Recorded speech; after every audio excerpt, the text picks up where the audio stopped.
Wala pang natutukoy na motibo ang pulisya sa posibleng motibo sa pagbaril at pagpatay sa isang kawani ng munisipyo ng San Isidro, Isabela sa harapan mismo ng isang pribadong ospital sa Ipil, Etiague, Isabela.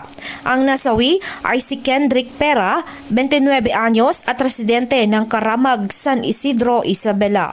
Sa naging panayam kay Police Major Rogelio Natividad, hepe ng Etiague Police Station, sinabi niya na wala pa silang natutukoy na motibo sa pagpatay kay Pera dahil hindi pa nila makausap ng maayos ang kanyang pamilya. Nakikipag-ugnayan na sila sa mga barangay at mga establishmento na may CCTV camera sa gilid ng National Highway na maaring nakahagip ng kamera sa mga suspect. Ipinapa-enhance na rin nila ang ilang litrato kung saan nakita ang gateway vehicle ng mga suspect upang malaman kung anong plate number nito. Ayon kay Police Major Natividad, caliber .45 ang ginamit sa pagbaril kay Pera na tinamaan ng tama ng bala sa kanyang likod at tiyan.